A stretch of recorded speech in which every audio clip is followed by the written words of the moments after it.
Assalamualaikum warahmatullahi wabarakatuh. Perkenalkan, nama saya Nur Aini dengan NIM 20200155. Di sini saya akan menjelaskan tentang urban farming. Dalam beberapa tahun terakhir, tren urban farming yang diminati oleh masyarakat yang tinggal di kota-kota besar. Awalnya, konsep berkebun di lahan terbatas ini hanyalah sebatas inisiasi dari segelintir komunitas pecinta lingkungan yang bergerak secara mandiri. Kemudian, urban farming pun berkembang secara masif menjelma menjadi tren gaya hidup urban. Urban farming adalah bercocok tanam di lingkungan rumah perkotaan dianggap beriringan dengan keinginan masyarakat kota untuk menjalani gaya hidup sehat. Hasil panen dari urban farming lebih menyehatkan lantaran sepenuhnya menerapkan sistem penanaman organik yang tidak menggunakan pupuk kimia dan pestisida sintesis.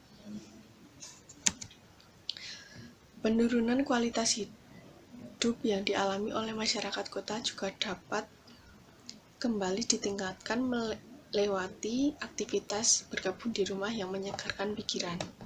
Namun, apabila dilihat dalam jangkauan yang lebih luas, urban farming memiliki dampak yang lebih besar bagi kelangsungan hidup masyarakat perkotaan. Sejumlah penelitian pun menyebutkan bahwa urban farming dapat menjadi konsep pertanian ideal di masa depan. Untuk lebih jelasnya, mari kita simak penjelasan tentang urban farming berikut. Masifnya pembangunan di perkotaan menyebabkan tergusurnya ruang-ruang terbuka hijau. Hilangnya ruang terbuka hijau sangat mempengaruhi kestabilan ekosistem lingkungan, sekaligus meningkatkan polusi yang mana berdampak buruk bagi kesehatan masyarakat kota. Konsep urban farming lantas menawarkan solusi dengan menciptakan lahan terbuka hijau di tengah padatnya bangunan perkotaan. Urban farming dapat mengelola wilayah perkotaan yang tercemar menjadi lingkungan yang nyaman dan sehat untuk ditinggali. Berbagai sistem penanaman urban farming seperti vertikultur, hidroponik, dan aquaponik dapat dengan mudah diterapkan di area terbatas. Para penggiat urban farming menyulap atap rumah mereka menjadi kebun atap, pagar rumah menjadi taman vertikal, dan sebuah pipa menjadi kebun tanaman hidroponik yang subur. Proses urbanisasi yang menyebabkan tingginya laju pembangunan turut mengeliminasi keberadaan lahan pertanian di perkotaan. Kota tidak lagi mampu memenuhi kebutuhan pangannya secara mandiri. Permintaan akan bahan makanan yang tidak tercukupi akan menyebabkan inflasi harga. Jika terus dikembangkan, urban farming dapat diproyeksikan untuk mencukupi ketersediaan bahan makanan dan memperkuat ketahanan pangan kota itu sendiri. Pemerintah kota mempunyai andil yang penting dalam menyediakan regulasi khusus untuk mendukung penerapan urban farming, termasuk soal kebijakan hal guna lahan. Selain mendekatkan diri sendiri dengan alam, urban farming juga dapat mendekatkan hubungan sosial antara penggiatnya. Saat urban farming diterapkan dalam lingkungan bertetangga, urban farming dapat menguatkan rasa kebersamaan dan menciptakan budaya gotong royong dalam lingkungan masyarakat kota. Urban farming tentu dapat dimanfaatkan menjadi kegiatan produktif yang bisa diikuti oleh masyarakat banyak. Tidak hanya sekitar kegiatan pemberdayaan komunitas, urban farming juga dapat menunjang kondisi ekonomi masyarakat itu sendiri melalui pemasaran hasil panen urban farming. Potensi urban farming di masa depan. Dilansir dari Wired, sebuah penelitian yang dilangsungkan oleh profesor dari Arizona State University, Matei Georgescu, mengungkapkan bahwa jika implementasi urban farming dilakukan secara penuh di setiap kota besar, produksi urban farming dapat menghasilkan 180 juta ton bahan makanan selama setahun. Angka tersebut merupakan 10% dari total hasil produksi makanan secara global. Tidak hanya itu, urban farming juga berpotensi menghemat 15 miliar kilowatt per jam untuk pemakaian energi dunia selama setahun dan menghasilkan 170.000 ton nitrogen ke udara. Sama artinya dengan mencegah turunnya 57 juta meter kubik limpasan badai yang kerap mencemari sungai dan saluran air bersih. Melihat besarnya keuntungan yang dapat diperoleh dari urban farming, pakar kebijakan publik dari Australian National University, Robert Costanza, lebih jauh mengungkapkan strategi yang perlu dilakukan oleh pemerintah kota, yaitu menjadikan urban farming sebagai bagian dari urban planning atau perencanaan tata kota di masa depan. Manfaat urban farming. Yang pertama, memenuhi asupan nutrisi. Di wilayah padat penduduk, urban farming menjadi strategi tepat dalam upaya membantu rumah tangga ekonomi lemah untuk menjaga konsumsi pangan dan asupan nutrisi sesuai dengan pedoman gizi seimbang.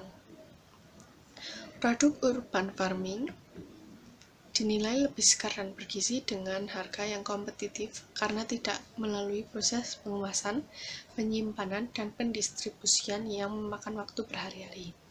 Yang kedua, meningkatkan konsumsi buah dan sayur segar. Kegiatan urban farming juga memungkinkan masyarakat untuk lebih sering mengonsumsi buah dan sayuran segar karena bisa diakses dengan mudah dan cepat. Selain itu, kita juga bisa memantau sendiri pertumbuhan buah dan sayuran yang ditanam agar terbebas dari bahan kimia seperti pestisida. Yang ketiga, yaitu menjaga kesehatan fisik dan mental. Kegiatan urban farming juga dapat dimanfaatkan sebagai sarana melatih fisik menjadi lebih kuat dan bugar. Aktivitas ini juga membantu kita untuk kembali terhubung dengan alam. Tidak hanya itu, urban farming pun juga dapat menurunkan stres dan menjaga kesehatan mental secara keseluruhan. Yang keempat, yaitu menciptakan lingkungan sehat dan bebas stres. Kegiatan urban farming juga merupakan upaya menghidupkan kembali lingkungan, menciptakan lahan hijau, mengurangi panas dan polusi udara, serta menurunkan resiko banjir dan tanah longsor. Selain itu, desain pertanian perairan dan bangunan yang dekoratif juga memberikan banyak manfaat, yaitu sebagai sarana untuk melepas stres sambil menikmati pemandangan indah dan udara berkualitas di ruang terbuka. Agar mendapatkan manfaat sayur dan buah hasil urban farming dengan maksimal, sebisa mungkin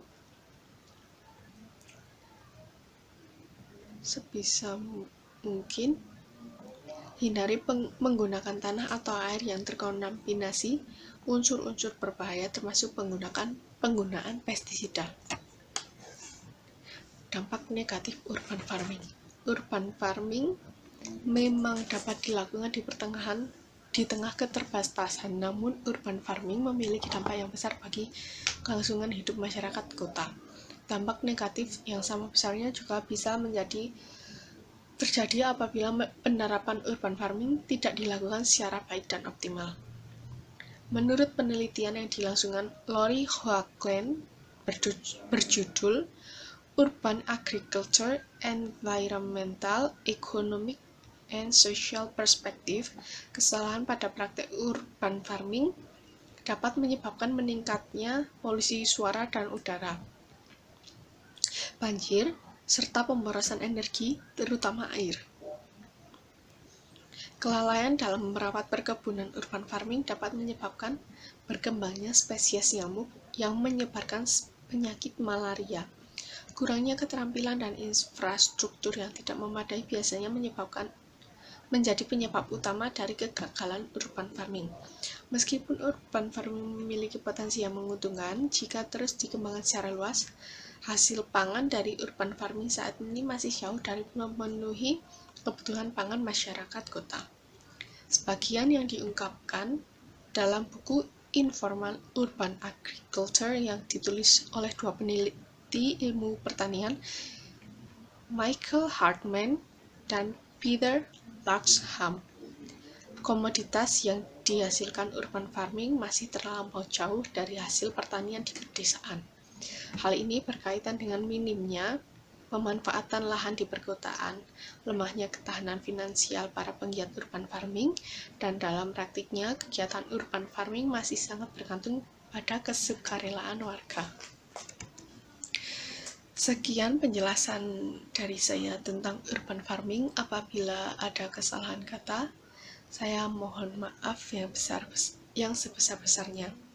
Wassalamualaikum warahmatullahi wabarakatuh. Salam.